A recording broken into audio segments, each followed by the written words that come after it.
Hello and welcome to the Learn English Lab. I'm Mike, and with me today is the fantastic Sarah. We're going to be diving into weather words. Oh, it's great to be here. Yeah, so, we all use basic words like rainy or sunny, but, there are a lot more interesting words out there. Absolutely. And thinking about how authors use weather to really set the scene and evoke emotions in their writing, it's fascinating. So how about this, just to make it relatable to all of our listeners out there? What's the weather like for you right now? I would say it's pretty blustery. Blustery. Okay. See, right off the bat, we have a much better word than just saying windy. It really paints a picture, doesn't it? Blustery isn't just wind. It's forceful and almost a little bit chaotic. And it makes you think how different cultures perceive and describe weather, leading to all sorts of really unique expressions in different languages. Okay. I am excited to learn more. Where should we even begin? Well, why don't we try to approach it systematically? Let's start with temperature. There's such a range, from scorching hot to frigidly cold. I love those. Scorching, you can almost feel the heat. Right. And frigidly cold. Perfect for a chilling scene in a book or something. Exactly. Then we have rain. Think beyond just rain and consider drizzle, which is obviously a light sprinkle, or downpour, meaning a sudden, heavy deluge. Okay. Or even torrential, which suggests a dangerous amount of rain. I remember once I got caught in a torrential downpour, and it was like the sky was just unleashing buckets of water on me. Oh, speaking of precipitation, what about snow? Snow. We have flurries, which are light and fun, and blizzards, which are heavy and can shut everything down.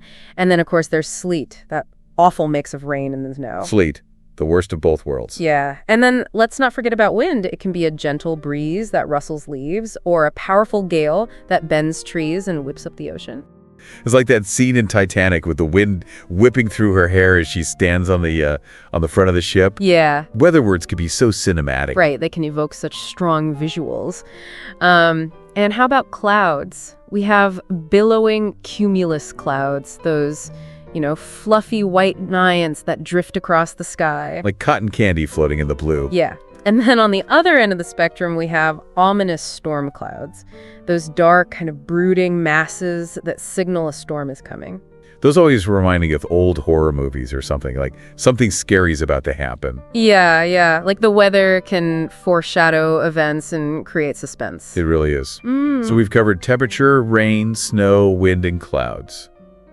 Anything else? Well, think about those moments when the weather's transitioning. Phrases like clearing up when the clouds part and the sun comes out. Like a breath of fresh air. Or closing in when, the sky gets darker and it feels like something's coming. Or even melting away as a storm subsides and everything gets calm again. That one just makes me feel relaxed. Yeah, all of these words, from the basic ones to the more descriptive ones, contribute to how we see and experience weather, both in our own lives and in the stories we tell. I can't believe how many words we've talked about already, and I feel like we've just scratched the surface. There are so many more interesting words to uncover.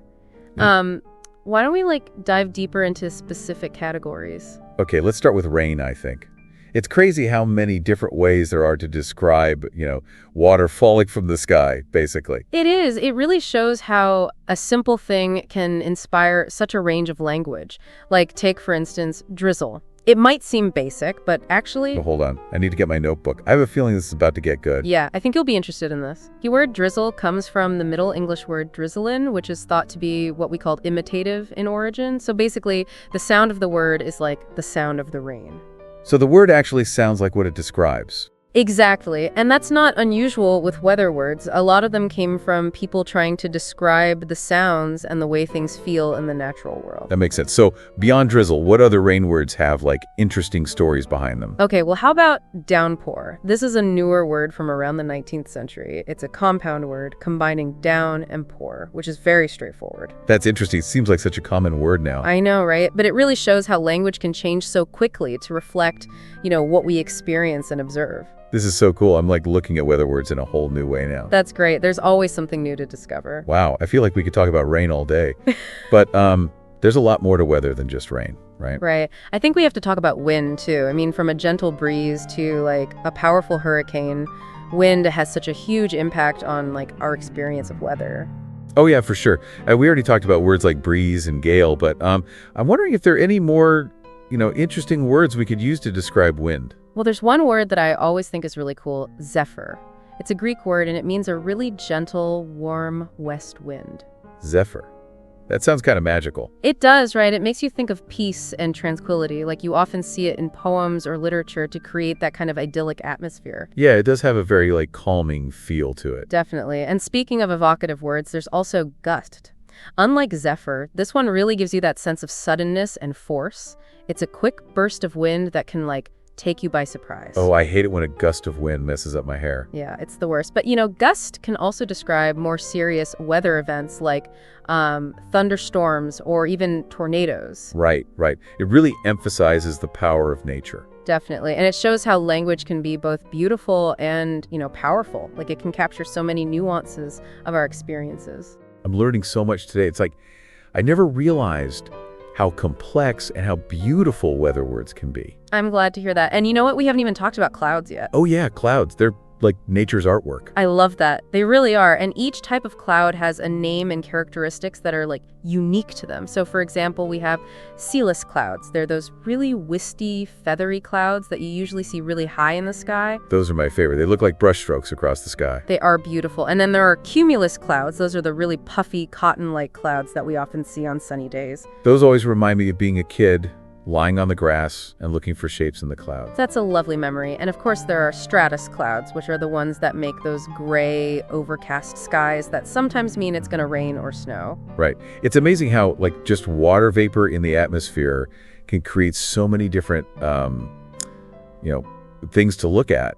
I know, right? And learning the names of all these different cloud formations can really help you understand and appreciate the world around us more. This has been such a great conversation, Sarah. I feel like I'm seeing the weather in a whole new way. That's great to hear. And as we wrap up our discussion, I want to mention one last thing about weather vocabulary idioms. Ooh, idioms. Those are always fun. They really are. And when it comes to weather, English has tons of idioms that we use all the time. Like raining cats and dogs. Everyone knows that one. That's a classic one. And even though it doesn't literally mean that animals are falling from the sky, it's such a vivid way to describe heavy rain. What other weather idioms are there?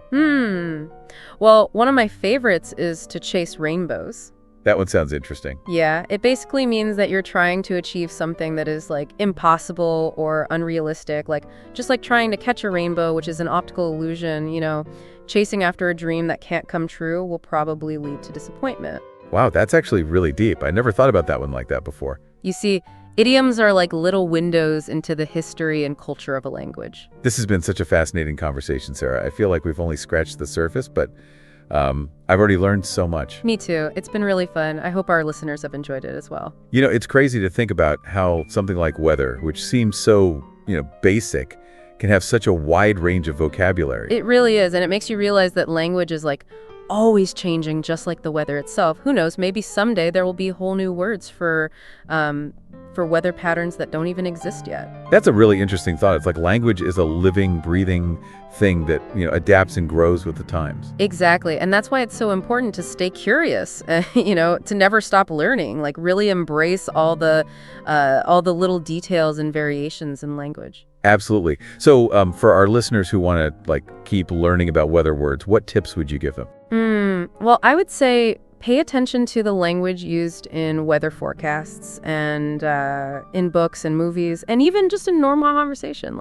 Listen for descriptive words and idioms and metaphors, and, don't be afraid to look up words you don't know. That's great advice. And, I think the important thing is to remember that learning a language is a journey. There's always more to discover. I agree. The more you explore, the more you'll appreciate the beauty and complexity of language. This has been such a great conversation, Sarah. I feel like I have a whole new understanding of weather words. Me too, Mike. It's always fun to dive deep into, the details of language. And to everyone watching, thank you for joining us on this exploration of English. We hope you learned something new today.